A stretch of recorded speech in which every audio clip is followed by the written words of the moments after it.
আসসালামু আলাইকুম।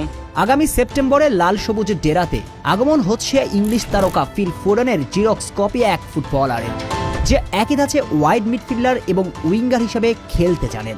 শুধু তাই নয়, ইংলিশ তারকা ফোডেনের মতো আক্রমণ ভাগের যে কোনো পজিশনে খেলতে পারেন তিনি। আর শুধুমাত্র বাংলাদেশের টানে জাপানের পাসপোর্ট পর্যন্ত ছাড়তে চলেছেন। নাম তার সুকি ইতোফুসা। অবশ্য খবরটা পুরনো, নতুন খবর হচ্ছে খুব দ্রুতই তাকে দেখা যাবে লাল সবুজের জার্সিতে, কেননা সর্বশেষ তথ্য অনুযায়ী তার পাসপোর্ট প্রক্রিয়ার কাজ শুরু হয়েছে। ইতোফুসা মূলত জাপানিজ ক্লাব সাভানাখিয়েত জেরাসে খেলছেন। সেখানে দুর্দান্ত পারফর্ম করে নজরে আসেন জাপান গণমাধ্যমের।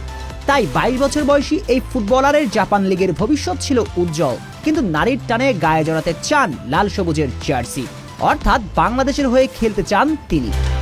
কিন্তু পথটা সহজ নয়, কারণ বাংলাদেশের হয়ে খেলতে চাইলে তাকে ছাড়তে হবে জাপানের পাসপোর্ট। এমন পরীক্ষার সামনে দাঁড়িয়ে সিদ্ধান্ত নেওয়াটা কঠিন। তার সামনে পথ খোলা ছিল দুটি। নাম্বার 1, জাপানের নাগরিকত্ব ছেড়ে বাংলাদেশের জার্সি গায়ে তোলা। নাম্বার 2, লাল সবুজের আবেগমাখা জার্সি গায়ে তোলার স্বপ্নকে চিরতরে বিদায় করে জাপানের পাসপোর্ট রেখে দেয়া। কিন্তু শেষ পর্যন্ত জাপানের নাগরিকত্ব ছেড়ে বাংলাদেশের হয়ে খেলার সিদ্ধান্ত নেন জাপান লিগের ফুল ফোডেন খ্যাত এই অ্যাটাকিং মিডফিল্ডার। আর তার এমন সাহসী সিদ্ধান্তের পর এগিয়ে আসছে বাংলাদেশ ফুটবল ফেডারেশন বাফুফেও।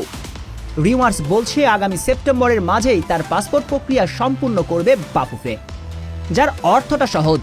সেপ্টেম্বরে যে 4 জাতির টুর্নামেন্ট আয়োজন করতে চলেছে বিএফএফ, সেখানে বাংলাদেশ জার্সিতে দেখা যাবে এই প্রতিভাবান মিডফিল্ডারকে। তার ফুটবল আইকিউ, পজিশন সেন্স, উচ্চতা এবং শারীরিক গঠন সব মিলিয়ে তিনি যেন একেবারেই ইংলিশ তারকা ফিল ফোডেনের প্রতিচ্ছবি। অর্থাৎ বাংলাদেশ সমর্থকরা পেতে চলেছে দুর্দান্ত এক প্রতিভাবান ফুটবলার।